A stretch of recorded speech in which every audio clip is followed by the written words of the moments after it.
Hey, what is up everyone? It's Rich. All right, welcome to a new video. I am going to just ink for a few minutes and chat. I had someone say that they really enjoy these type of videos and they learn a lot from it. So instead of trying to create an educational video, I'm just going to show you what I do. So, all right, I'm gonna grab some. I'm just grabbing ink out right now. I've got my Mississippi Mud in this just whatever throwaway bottle that was around the house, and my Mississippi Mud is Ultra Draw ink that I just save. It's older ink, not old, but you know what I mean, like ink that I've had out that at the end of a day or a few days, I'll suck up because it's getting too thick or I'm not going to be inking for a couple days. And then this is my quote unquote dirty water. This water is mostly fresh water from yesterday, but it's still pretty dank. So I'm going to put a little bit of that into my ink. So it's like 95% ink, 5% dirty ink water. And that's my blend. And again, I use Ultra Draw. It's funny because I haven't had to use a new bottle in a long time. I filled up one of my rapidographs recently, but other than that, I'm actually going to switch out my Crow. I don't like this nib. I've been using it for about a day and a half, and it's just not really getting the quality of line I want. So there's no real. I can actually look at a nib though and tell. So I've got a little box of nibs here. No idea what era these are from, but I can look at a nib and tell if it's going to be decent or not. And this looks okay, actually. It's got a pretty sharp tip. There was batches that we were getting years ago that were really all average, and it was quite frustrating. And ultimately, between myself and I think Katie Kubert at the Kubert School, were able to actually get the Hunt 102 company to address the issue, and it was pretty exciting. I had a theory that the machine was pressing all the nibs at the wrong, whatever you want to call it, like the wrong angle, or I don't even know what it was, but they were all dull, but it was very consistent. And sure enough, they said that the machine was off, and they recalibrated it and sent me new nibs, and they were fantastic. These are demo pieces that I had done for YouTube. So I'll try to find links to what these videos originally were, but it was just me showing like little techniques and different things I had done on these pieces. And thank you for the recommendation to switch the HDR off, because that is, I think, what the problem was. Is my camera was shooting like well, I mean, the high resolution I don't mind. I actually prefer that, but it was creating like weird shadows and making everything look relict, and it was really weird. So hopefully these are a little brighter. I bumped up the brightness on my camera and then also switch that off, so I think the video should look good. So yeah, I'm just like I said, I'm just gonna shoot the shit and ink for a few minutes. I have a lot to do today, but you know, I wanted to put up a video, so I'll just work on this one. It's fine. I'll try to find something interesting at least to do though on it. Let's see. And I haven't tried this nib, so we'll see how it goes. I'll run through this really quick. Uh-oh. What do we have here? Is this a troublemaker? That would be good, though. No, it's all right. It's fine. So, yeah, yesterday with that really light touch video, that's an incredibly important concept. I'm going to explain a few reasons why that maybe slipped through the cracks on things. Is most people know, especially if they follow me on Patreon, I work all the time. I literally... I work 7 days a week, pretty much always, and you know, long days. I mean, I can work 10 hours, I can work 8 hours, you know, I could work 12 hours or 14 hours. It doesn't really matter, and I don't have any problems with my hand. Why is that? Part of it's my touch, honestly. You know, I do feel that I'm lucky that probably somewhere in my genetic makeup, you know, my hands are pretty forgiving in terms of this, but also I don't really wear my hands out the way that I work. Everything is I mean, you can't tell when you watch me ink, but I'm not putting any pressure on myself. And I think that that's created a level of longevity and also, an ability to have a decent amount of execution of things. So it's just one of those things that I would like that for other people. One, especially because to avoid injury. Two, it's why my tools last so long. Regardless if you use microns or Copic multiliners, I've talked about this before. Like I've had brushes last literally like a year. Like I had a number 4 Winsor Newton brush that I used forever.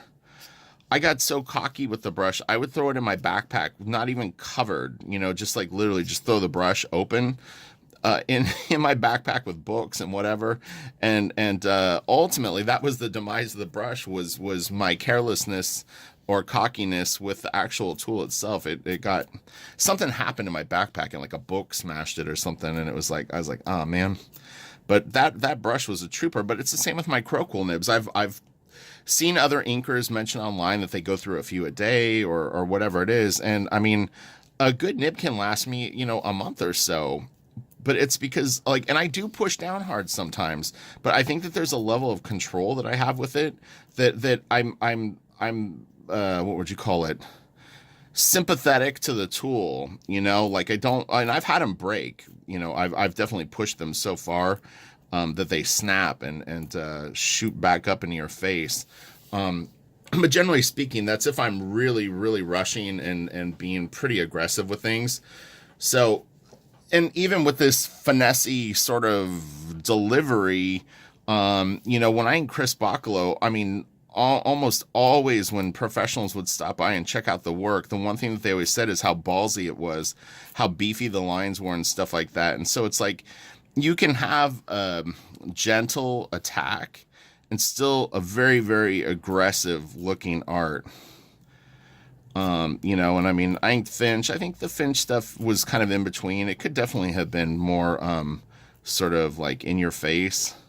If I ever get another opportunity to really ink David on something significant, I would definitely reconsider some of the stuff that I did.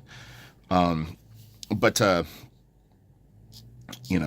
I could do it with my own stuff too if I wanted to throw a little Bisley and Frazetta and stuff like that into my own work, and then just ink it with that more ballsy line. So it's not like it's off the table.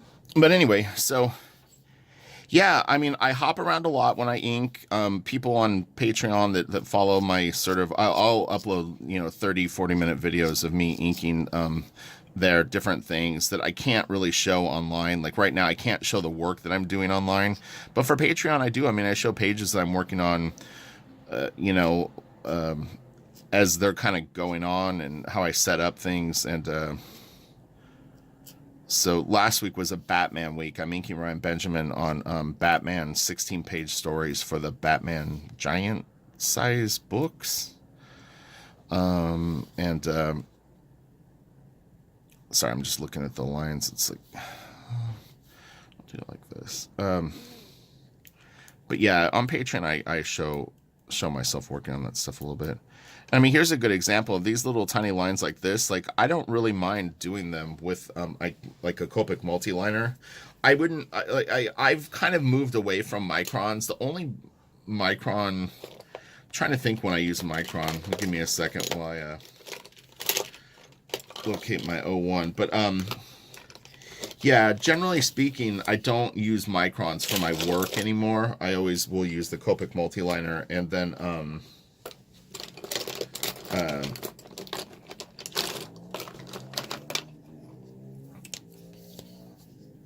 the micron has very, very minimal sort of thing. But again, what I like about the micron is how smooth it is. But the Copic multiliner has that same characteristic. These are just more expensive. Again, for whatever reason, and I'm sure it's pretty similar on both tools, like the Copic multiliner has more play with this thing. As I flip you guys off, I'll use a different finger. But the little felt tip that sits inside of this little metal sort of delivery device, it does actually, it can slide in there, and the Micron Pigma pen, I think, still could do that, but it seems less likely to do it from what I've seen, or at least for me. But these Copic multiliners, if you're careless and are not paying attention, especially with the smaller ones, I mean, you can definitely shove the pen tip like kind of right up into it. And it's kind of a bummer because it's really at that point you're going to be replacing the tip. It's very, very difficult to sort of salvage that when it happens. So it's just one of those things. But I get it. You know, people are on a budget, and you know, a lot of people don't make money doing comics. It's just more of a passion thing. So, you know, I get that. I was watching an interview with a pretty famous artist from like the 80s and 90s, and it just didn't sound like they really were able to maintain a living doing comics. It's kind of a shame, but things evolve and change, and you have to roll with that and be able to adapt. And if you can't adapt, you're going to have problems. It's not, the 90s. It's not 2005. It's not 2008. It's 2019. You need to be on your game. And this is a commercial art field, and there's a lot of different things you can do with comic art. I mean, I'm getting kind of more interested in some of the independent and self-published stuff, but stuff that's way off the beaten path. So I've been trying to really look up stuff like that, and I'm gonna start spotlighting some stuff, I think, on the YouTube channel, like Instagram finds of cool art galleries that I find that maybe people don't know. I have quite a few ideas. It's like I'm coming up to like a milestone on the YouTube channel, which is 10,000 subscribers. And I had mentioned it before, and I really appreciate everyone that supports the channel. I mean, it really is real. It's super cool. It's very easy for me to think back to when I was just struggling to get like 100 people, over here. And I've said this before, but I wanted to build my YouTube following on YouTube, and over the last year, I've cross promoted a tiny bit more, but generally speaking, I've always tried to keep YouTube as YouTube, meaning that like every time I post a video, I'm not on Instagram, I'm not on Twitter announcing that I've uploaded something. I wanted this community to be, created here, and that we interact here. So, I've been following the K-Fab videos the last couple of days. It's been really fun. They look at some really, really cool art, and it's given me, a few ideas for the channel too. I mean, I wouldn't mind actually doing like a mailbag thing.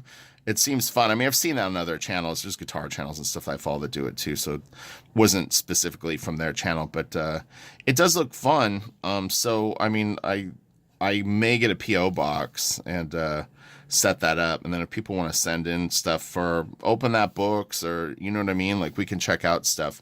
I've been getting a lot of requests for John Byrne lately. It was kind of funny because I brought in a bunch of those essential books from my storage, and two of them were Cockrum, Dave Cockrum, and Byrne. Like I think it's Essential X-Men 2 and 3.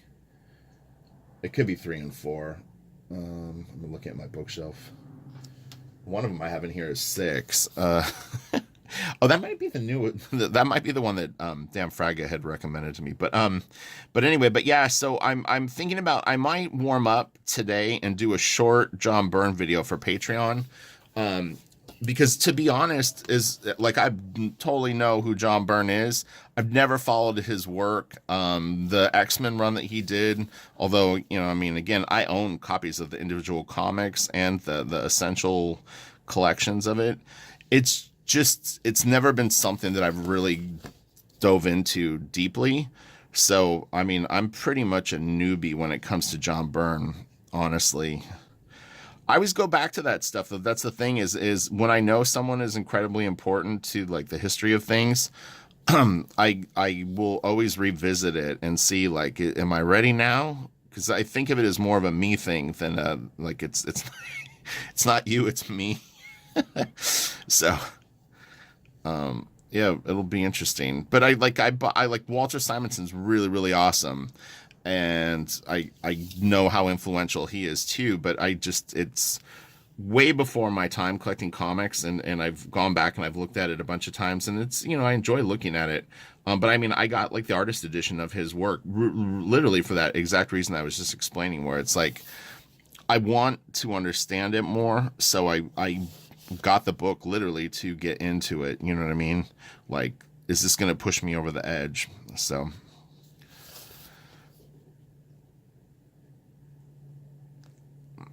are there any of you out there that do that, where you actually like will pick up books that you maybe like aren't completely into at the moment, but it's important enough that you should at least respect the material and see if you can find something in it for yourself. Be curious. And then what artists were they? So what I normally do when I work on stuff like this is I'll go in and just I ink the easiest stuff that I can find on it. I mean, there's no real rhyme or reason for me to be hopping around like I do, but there's a lot of detail in this piece, and what I do is I just keep kind of picking away at things and chopping away at areas, and then I'll start to commit to full objects. Like if I was working around this hand, at some point I would just go like, all right, I need to ink the whole hand, because I find that inking full areas of things at once definitely benefits the quality of the ink. So I'm going to switch back to the 102. The 102 wasn't really working that great for me, and I don't want to keep switching pen nibs right now, but this one was okay. I'm like, I don't want to try to work with it for the video. Normally what I would do is I would just keep inking with this and kind of get it to behave over time. It can get a sharp line. It's just a little, how would I describe the characteristics of it? Let me think. It wants to be a paper shredder. It's got a little bit of the paper shredder characteristic. And so when I bear down a little bit on it, I can feel it wanting to rip the paper. So it's like I'm having to like kind of ease up on the accelerator a little bit. Like I want to push harder with it, but I know if I do, it's going to just like make the paper go rip. So now the questions that I have to start asking myself, and I don't literally ask myself questions, but instinctually I'll debate, is it the paper? Is it the ink, or is it the nib? And again, I'm not literally thinking it. I don't rationally acknowledge it. But as I'm working, I'll start to like troubleshoot it in my mind, and I'll go, okay, when I use other tools, the paper seems fine. The ink is flowing good, so I don't know. Maybe it's the nib. On this, it almost feels like it's the paper.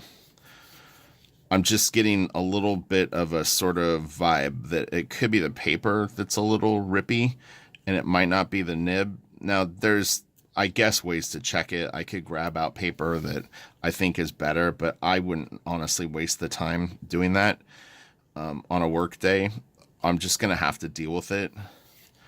But yeah, I mean, generally speaking, it's one of those three things. Either your ink is too thick, it's too watery, your nib is too dull or too sharp, or the paper is just not got a good integrity to it. And then you need to find a comfort zone of either you're going to stick with that tool, but you're going to be able to work around it. The pen nib is already acting better. And this is a weird thing too. I'll point this out just so that you know. There sometimes are spots on a piece of paper that will be great, and some spots that will have poor paper quality. If the finish doesn't go over the paper smoothly, it can actually have like, parts that are just more prone to like ripping or bleeding. And then you might find, because there was a little area when I was inking these knuckles right over here that was really, really good, and it felt nice and slick. Then, but it had a different feel than the other paper that I had just been inking on. So that leads me to believe that this paper has got like probably not a great finish on it. I don't even know. This is probably just DC board. Yeah. Um, but anyway, but yeah, so, I just wanted to do a casual chat and then hopefully, you know, touch on stuff, but not have it be such a dry lesson. I actually, right before I started this video, I was watching, I guess it's the Death Stranding like launch trailer. It was on, I think, GameSpot. I'm really excited about Death Stranding, but I have to say that I didn't like the launch trailer that much. But everything else I've seen, I'm like, oh man, I want to play this game so bad. I guess it's coming for PC, so I'm excited about that. But yeah, no, the launch trailer was a little, it was like, it didn't set the tone that I wanted. It's all right. Can't really see what these lines are, honestly. Like, it's a little, the blue has faded quite a bit, or this was a kind of a low res scan. You still, though, and I recommend this to people, like, if you're going to try to practice and stuff like that, don't get so picky about like just trying to find high res scans, because sometimes you're just not going to be able to, you know what I mean? It's not anybody's sort of responsibility to like be providing you with like stuff to practice on. Nobody in the past had the advantages that we all have today. So it's like you have to just kind of suck it up and just go like, all right, I can't find, 600 DPI file on this, but this is a pretty huge file. It's good enough. I mean, what it'll do too is will challenge your drawing ability a little bit more too, because you're having to make decisions and actually sort of like, you know what I mean? Like come up with solutions to things. So it actually ends up kind of being a good thing that you can't see it so well. So I'd be curious, like, are there people out there that are inking right now that are actually trying to like submit samples to companies? Like, how do you go about it? Because I've recommended things in the past. I don't want to get into it right now. It's too long of a conversation, but yeah, I would be curious of like what your strategies are, and then watch some of my old videos, because I've given ideas to people to get your stuff out there and seen a little bit more. But what are you doing? Are you going to shows? Are you posting this stuff online? Do you hit up editors online? Like, how are you going about it? I really, it goes for anyone, pencilers or inkers. I think with pencilers, and it was kind of interesting, and I think I mentioned this in a Patreon video, but someone sent me a link to, it's a Marvel Comic Con it was called Marvel Con, from I think 1976, and they're interviewing an editor in the video at one point. There's two parts of it. I think it was in the first part, about halfway through. And he gives advice on how to break in, and literally past one thing that he said, it's exactly the same now as it was back then. The only difference was in 1976, you actually had an advantage if you moved to New York and tried to break in that way, because Marvel did have a bullpen at that time. And if you could walk into the office, they were actually, from what I've ever gleaned about that, and not necessarily from this video, but you could actually just kind of cold call the Marvel offices and walk up there back in the day and show your work and give feedback, which is pretty incredible. But anyway, yeah, that was the only thing that was different, was like him saying that, like, that would help you. But every other piece of advice that he gives is exactly the same now. And the one thing that he said that is really a truth, and it's one of those things, and it's important to realize, and it's one of those things that people will go, oh, that's bullshit. I know a guy, great, he should be working. And this doesn't go for Marvel. I'm just talking about anywhere. If you're really good, you will get work. And there might be people right now going, oh, fuck that. That's not true. My friend's so good. If he was that good, someone would hire him. Or it's that kind of talent, like really, really good art, doesn't go unnoticed. It doesn't go unrewarded. You can be really, really good at art and still draw boring stuff. Okay, that's almost worse. And in fact, part of the evolution of my black drawing thing was walking around San Diego Comic-Con the year that I formulated the idea to do those pieces. Was I was kind of bored with art, and I felt like things were stagnating in terms of what was going on out there. This was in 2008-ish. And yeah, I walked around Comic-Con and I would look at art, and some of it was at a really, really high level, and it was just completely boring and forgettable. And I hate to use the word like a dime a dozen, but being really good at drawing doesn't necessarily mean that there's any sort of like compelling element to your work. I mean, people can appreciate the fact that you can draw well, but there has to be something. Your characters need to be cool looking. You maybe need to have an original style or whatever it is, but there's got to be something intriguing about your work, something that makes it exciting.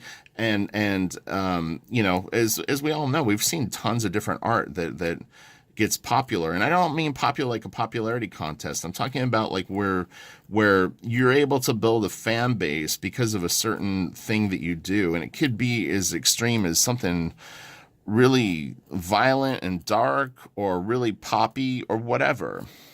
There's an audience for everything, but even within that, you still have to have something special about your work. So that's the tricky thing, is how do you develop something special?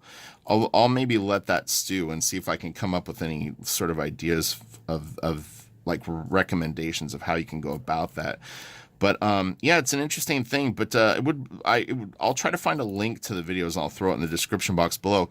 But I think it might have been Archie Goodwin. I'm not 100% sure who was saying this stuff, but yeah, it was really interesting to me that all the advice that he gave was really the same. It's like they're, man, just, and I've said this to people before. You'll hear rhetoric like, oh, to get hired at a company or to have them look at you, you need to have like this sort of promo pack or this sort of promo pack, or you need sequential pages or whatever it is. I've always said that that's total bullshit. You could literally have one piece, but if that piece is really, really good, I don't care what it is. It could be a pinup of Rogue or whatever. If it's good enough, they will want to see more of your stuff. That could open the door. You have to be careful with that sort of approach, though, only because nowadays with Photoshop and all that stuff, just a headshot of Rogue or something like that probably it's not gonna seal the deal. The bar has been raised in terms of that. But if you came up with like a really nice pinup, and you sent it to, whatever company or ever job you want, and it was good enough, they would probably contact you back and go like, hey, do you have any sequentials? Do you have any other cover pieces? And you can kind of write your own ticket if your stuff is good enough. If all you want to do is covers, then just get really, really good at doing covers. But if you're not really good at it, no one's going to really go after you. So, that's just kind of the long and short of it.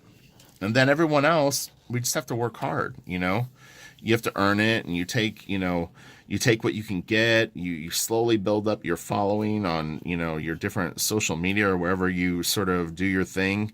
And, it's more of a slow burn, and there's nothing wrong with that. I think most people are going to experience that more often, but I'm surprised. There's a few people that I know that I've met at comic book conventions that are really, really talented artists that just are getting no momentum on the different places that they post their art. And it does make me wonder, why is this person not getting more followers? They're doing everything right. They're always producing new art. It's, solid. So it has to be at that point. Sorry, my cat was going behind my computer behind me. It has to be that the art just isn't that intriguing. There's not enough that's special about it or exciting enough about it that's engaging people to stick around. So, if you find yourself like stagnating, then you're going to need to up your game. And that doesn't necessarily mean that you need to draw better, but you're going to need to come up with something that's appealing and exciting if you are looking to build a fan base. If you're just like, fuck it, I'm going to do whatever I want, I don't give a shit if people like it or not, I respect that too. Then just do it. And you know, be that artist, because there's nothing wrong with that either. You know, you may not, you know, the thing is you have to accept the fact. I used to say this about an artist that I knew. I'm friends with them, but you can't get mad at comics for what comics is. And like, if you want to do fine art in comics, you're going to have a smaller fan base. If you want to do illustration in comics, you're probably going to have a smaller fan base than someone that wants to hit it right up the middle and do something commercial or poppy. It's just the reality of it. But it's like, you just need to accept that. It's like we all know Dave McKean is a great artist and he's done some really, really important work. But, you know, I mean, it's when you do art like that. Well, I saw an interview with Bill Sienkiewicz just recently, and he was talking about that. I mean, Bill's had a real successful career, but it's not like he had to kind of fight for it, you know. He had to stick to his guns, and he had to do this unusual style, and you know, kind of build it up. You know, he's really, really good, but I used to use him as an example in my own mind for myself, where I was like, what would have happened to Bill Sienkiewicz if he had the same sort of opportunities that I had? He broke into Wildstorm as an inker and then was trying to do this unusual drawing stuff. Like would people have been receptive to it? And you know, it's easy to go, oh well, he's so great now, but you know, if you just never know, you just really don't. So you definitely have to stick to your guns and fight for the styles that you want to do. So, okay, I'm going to end this video here, and hopefully that was somewhat fun to watch and somewhat fun to listen to. And yeah, have a great day. I'll talk to you all later. Bye.